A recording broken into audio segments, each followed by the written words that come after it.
Sinaloa se está sacudiendo y confirma algo que muchos ya venían observando desde hace meses. Los chapitos están perdiendo terreno y perdiendo en grande. Estamos hablando de un golpe histórico contra la estructura de los hijos de Joaquín Guzmán Loera.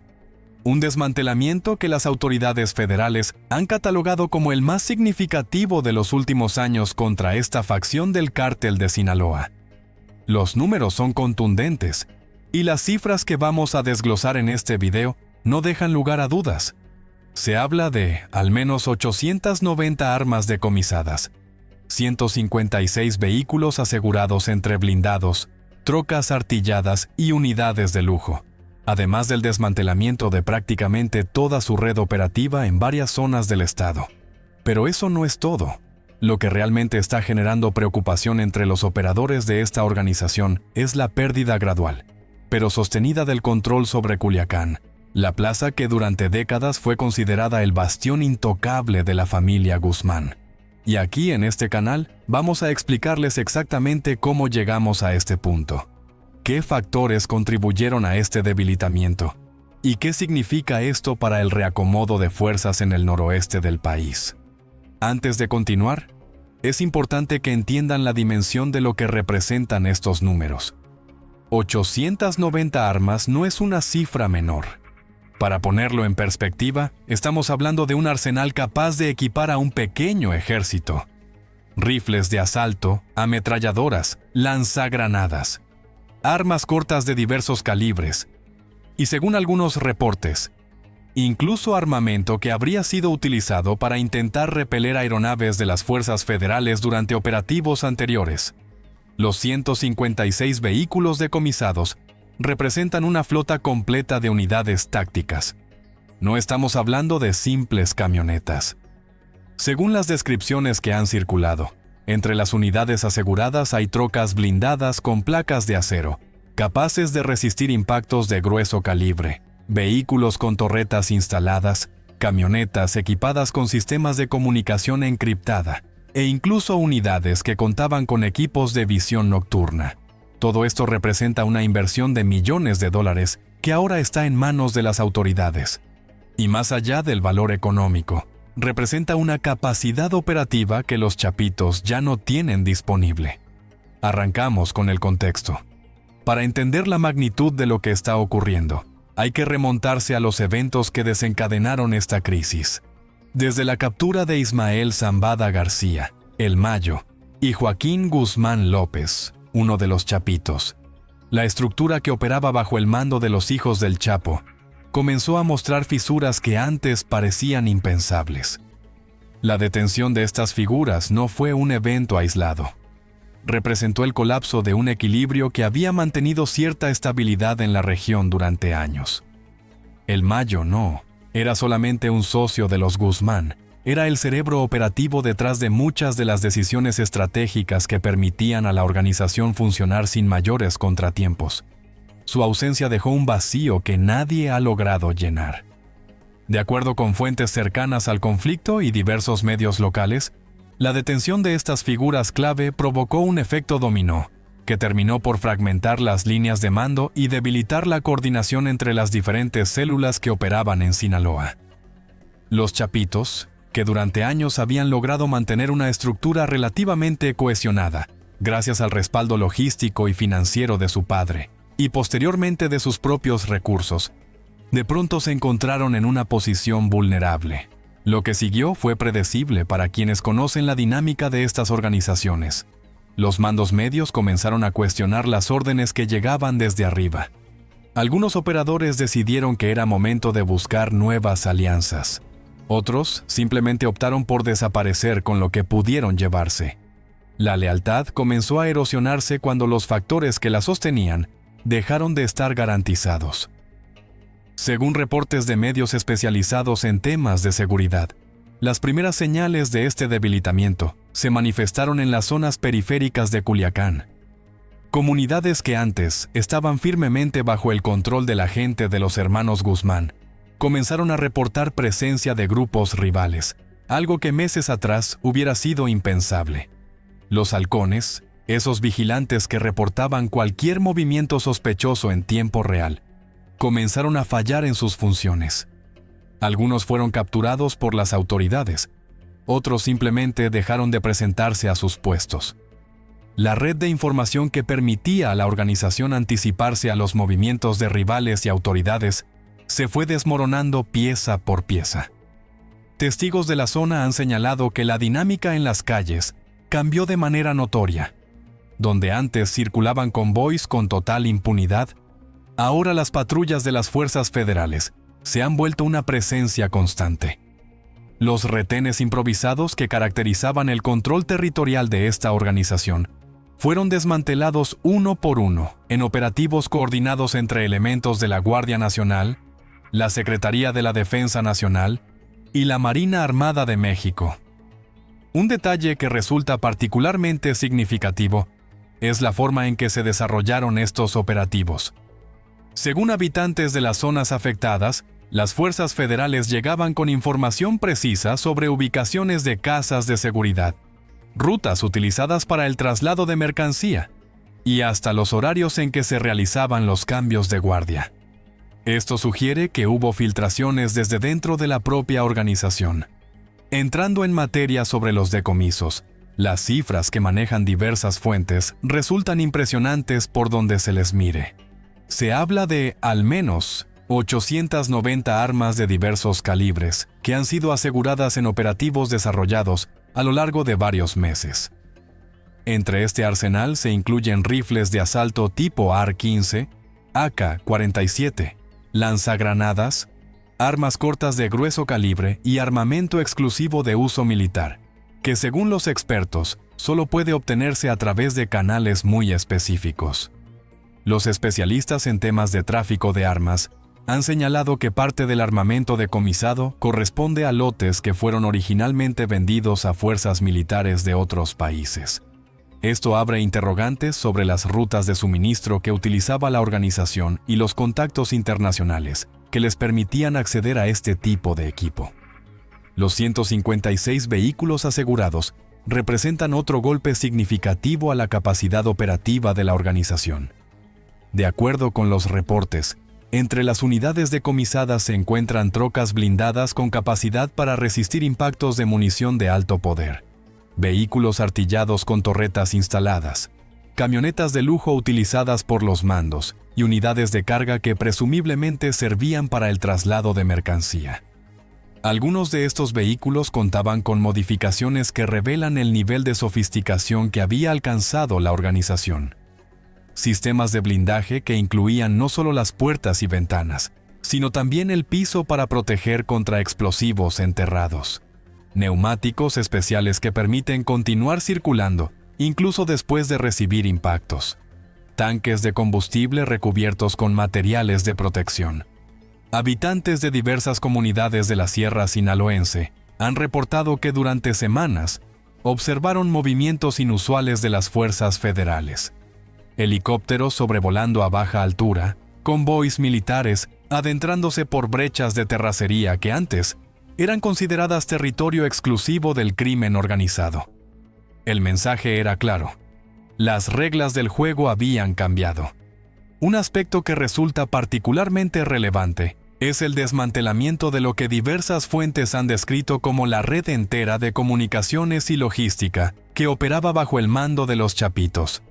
Esto incluye sistemas de radiocomunicación, equipos de vigilancia electrónica, drones que eran utilizados tanto para monitoreo como para otras operaciones, y toda una infraestructura tecnológica que les permitía mantener el control sobre amplias zonas del territorio. La pérdida de esta infraestructura tecnológica representa quizás un golpe más severo que la pérdida de armas o vehículos. Las armas pueden reponerse, los vehículos pueden comprarse, pero reconstruir una red de comunicaciones y vigilancia que tomó años en desarrollarse no es algo que pueda hacerse de la noche a la mañana. Y precisamente hablando de drones, este tema merece una mención especial. En los últimos meses, el uso de estas aeronaves no tripuladas por parte de organizaciones criminales se ha convertido en una preocupación creciente para las autoridades. Hay registros de operadores de drones pertenecientes a diferentes grupos que han utilizado estos dispositivos para atacar posiciones rivales. Según información que ha circulado en canales especializados, en Michoacán particularmente, se han documentado ataques donde los drones lanzan artefactos sobre posiciones enemigas. Esta táctica se ha convertido en una herramienta cada vez más común en las disputas territoriales entre organizaciones. Los drones decomisados a los chapitos incluían modelos comerciales modificados, pero también unidades más sofisticadas, capaces de transmitir video en tiempo real y operar a distancias considerables. Algunos contaban con cámaras térmicas que permitían detectar presencia humana, incluso en la oscuridad. Regresando al tema central, la pérdida de Culiacán como bastión representa quizás el golpe más simbólico para los chapitos. Durante décadas, la capital sinaloense fue considerada territorio sagrado para la familia Guzmán. Las calles, los comercios, las rutas de distribución, todo operaba bajo un sistema que funcionaba con una eficiencia que las autoridades nunca lograron desarticular por completo. De acuerdo con analistas en temas de seguridad, el control sobre Culiacán no solo representaba un valor simbólico para la organización, sino también un activo estratégico de primer orden. La ciudad funciona como punto neurálgico para las operaciones de tráfico hacia el norte. Cuenta con infraestructura logística desarrollada y una red de contactos que tardó décadas en construirse. Las rutas que conectan Culiacán con la frontera norte son vitales para cualquier organización que pretenda operar en el negocio del tráfico. Perder el control sobre estas rutas significa depender de intermediarios, pagar derecho de piso a otros grupos o arriesgarse a que los cargamentos sean interceptados. Testigos locales han señalado que la presencia de las fuerzas federales en zonas que antes eran consideradas intocables ha generado un clima de incertidumbre entre quienes formaban parte de la estructura operativa de la organización. Algunos han optado por replegarse hacia la sierra, otros han buscado refugio en estados vecinos. Un elemento que no puede pasarse por alto es el papel que ha jugado la presión internacional en este proceso. Desde que las autoridades estadounidenses incrementaron su interés en los chapitos, particularmente tras las acusaciones relacionadas con el tráfico de fentanilo, la cooperación entre ambos países en materia de inteligencia se intensificó notablemente. El fentanilo se ha convertido en el centro de atención de las agencias antidrogas estadounidenses. Esta sustancia sintética, muchísimo más potente que la heroína, ha causado una crisis sin precedentes en Estados Unidos. Y según las autoridades de aquel país, los chapitos son responsables de una porción significativa de las emociones fentanilo que ingresa a su territorio. Según diversos reportes, parte de la información que permitió ubicar arsenales, identificar rutas de operación y detectar propiedades utilizadas por la organización, provino de agencias estadounidenses que compartieron datos de inteligencia con sus contrapartes mexicanas. Hablando precisamente de operativos recientes, vale la pena mencionar lo que ocurrió en Durango, donde elementos de la Marina Armada irrumpieron en el poblado del Durazno con un despliegue que dejó a los habitantes en estado de asombro. Helicópteros sobrevolando a muy baja altura, convoys blindados tomando control de los accesos, elementos de las fuerzas especiales revisando vivienda por vivienda. Este operativo fue encabezado por la Unidad de Operaciones Especiales de la Marina. Estos elementos tienen un historial que habla por sí solo. Fueron los responsables de la captura de Rafael Caro Quintero. Cuando mandan a esa unidad, es porque alguien ya firmó la orden de ir por un objetivo importante. Este tipo de operativos se han replicado en diferentes puntos de la geografía sinaloense y en estados circunvecinos. En Michoacán, por ejemplo, las fuerzas federales han intensificado sus acciones al punto de utilizar helicópteros artillados para repeler agresiones de grupos criminales. Recientemente, en la localidad de Santa Ana Matlán, en el municipio de Buenavista, Michoacán, un grupo de hombres armados abrió fuego contra personal del Ejército y la Guardia Nacional. Durante el enfrentamiento, un helicóptero artillado de la Fuerza Aérea se integró al operativo y también fue atacado por los agresores. La aeronave respondió con fuego dirigido hacia los puntos desde donde provenían las detonaciones. Ahora bien, ¿qué significa todo esto en términos del reacomodo de fuerzas en Sinaloa? De acuerdo con observadores del conflicto, El debilitamiento de los chapitos no significa necesariamente que la violencia vaya a disminuir en el corto plazo.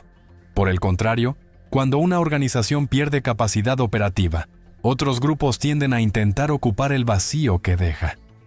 Ya se han reportado movimientos de células vinculadas a otras facciones que estarían buscando expandir su influencia hacia zonas que tradicionalmente estaban bajo control de los hijos de Guzmán. Esto genera fricciones que invariablemente se traducen en enfrentamientos y un incremento general de la tensión. Lo que sí resulta evidente es que la estructura que durante años permitió a los chapitos operar con relativa impunidad ha sufrido daños considerables. Los 890 armamentos decomisados representan una capacidad de fuego significativa que ya no está disponible para la organización. Los 156 vehículos asegurados limitan su movilidad y capacidad logística, y el desmantelamiento de su red de comunicaciones y vigilancia los deja en una posición de desventaja. Pero quizás lo más significativo sea el golpe a la percepción de invencibilidad que durante años rodeó a esta organización.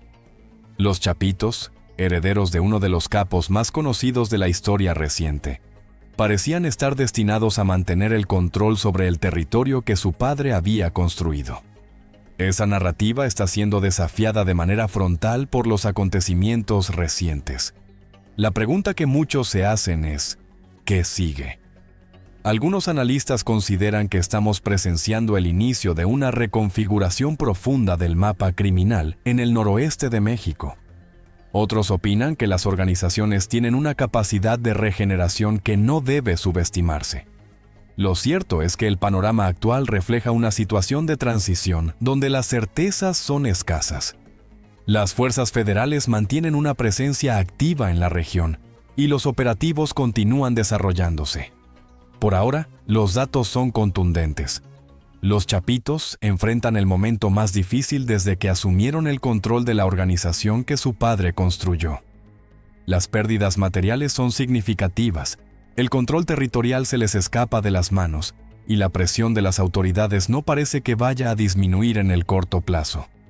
El tiempo dirá si logran recuperarse o si estamos presenciando el inicio de su declive definitivo. Eso es todo por hoy, plebe. Les mando un saludo grande. No olviden dejar su comentario con su opinión sobre este tema.